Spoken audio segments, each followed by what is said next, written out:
Okay, let's talk about The Boys. I mean, what a show, right? When it first dropped on Amazon, it was this massive phenomenon. It totally blew up the superhero genre with this super sharp, violent, and honestly hilarious take.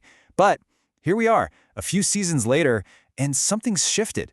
There's this growing chorus of fans, a lot of the early adopters who are saying, you know what, I'm out. They feel like the show has just lost its way. So what's going on here? Let's get into it. And this quote, this pretty much sums it all up, doesn't it?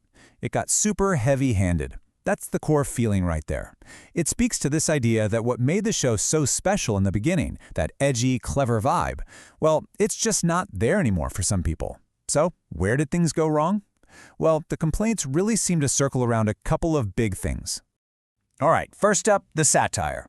This seems to be the #1 issue for a lot of people. The feeling is that the show's commentary, which started out as this really smart, biting critique of, well, everything, has kind of morphed into something a lot more blatant, a lot more like a one-sided message. So think back to season 1. The general vibe was that everyone was fair game, right? It felt like they were mocking everything, the right, the left, corporate culture, you name it. It was an equal opportunity offender. But then something changed. By the time we got to the later seasons, the criticism is that the balance was just gone.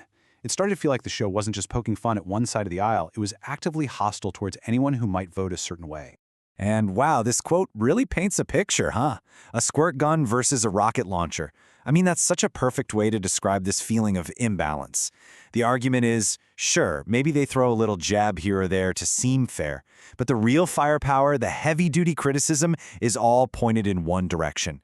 It's not about if they're making jokes, it's about the sheer difference in intensity. And for the folks who feel this way, here's the kicker. It's not just them reading into things. The showrunner himself has apparently come out and said, yeah, the show is woke. So for these critics, that's basically confirmation. It means this shift, this perceived bias, it's not an accident. It's the whole point. Okay, so let's shift gears a little. It's not just about the politics. The other major complaint that keeps popping up is about the characters themselves. Specifically, the two main guys at the center of it all, the hero and the villain. Let's start with our supposed hero, Billy Butcher. Remember him in season 1? He was so cheeky, so crafty, always one step ahead. He was this magnetic, foul-mouthed anti-hero you couldn't help but love. But now, the critique is that he's just boring. He's become predictable. His character arc is seemingly stalled out, and he's just this one-note, gruff guy who says the same things over and over. That original spark? It's just not there anymore. And here's where it gets really weird. While Butcher has apparently gotten flatter, the show's absolute monster of a villain, Homelander, has somehow become the most interesting person on screen. He's seen as the best character, the most developed, even, and get this, the most sympathetic. How wild is that? I mean, listen to this. This says it all. After all this time, after everything the writers have done to make you hate Homelander, he's still the favorite. People like him more than anyone else. That's a huge problem, right? When your audience is actively rooting for the psychotic villain because the hero has become a total drag, something's gone wrong with the storytelling. All right, the next point of criticism is, well, it's a bit of a sensitive one.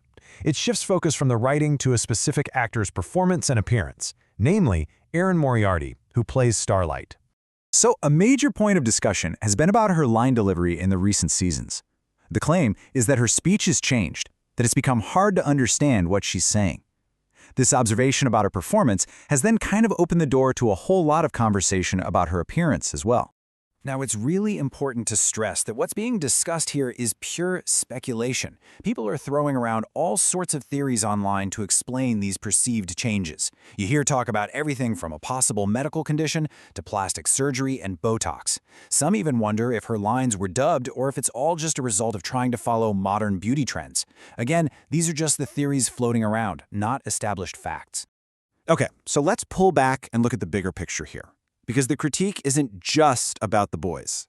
The argument is that the show's issues might be a symptom of a much wider trend, that maybe audiences are just getting tired of this whole edgy vibe in general.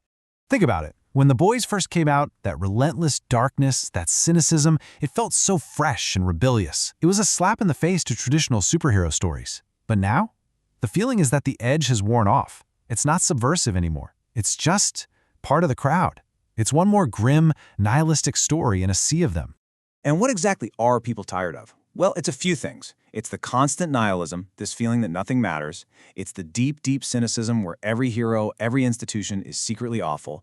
It's the heavy-handed allegories we've already talked about, and, let's be honest, it's a certain type of mature humor that pretty much just relies on shock value and crude jokes.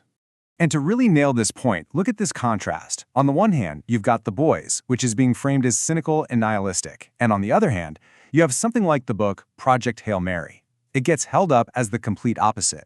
It's aspirational, it's about genuine heroism, friendship, and human smarts. It's a story that makes you feel good, not beaten down.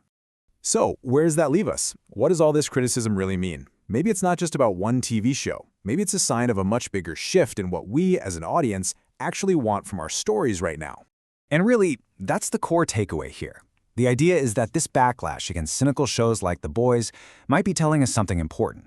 It could be that people are just plain tired of being told that everything is awful and everyone is corrupt. Maybe there's a real hunger out there for something more sincere, for stories that are uplifting, and for heroes who are, actually heroic. Which brings us to the big question, doesn't it? Is this whole era of cynical anti-hero entertainment finally running out of steam after so many years of gritty, dark deconstructions dominating pop culture? Are we ready for a change? It's definitely something to think about.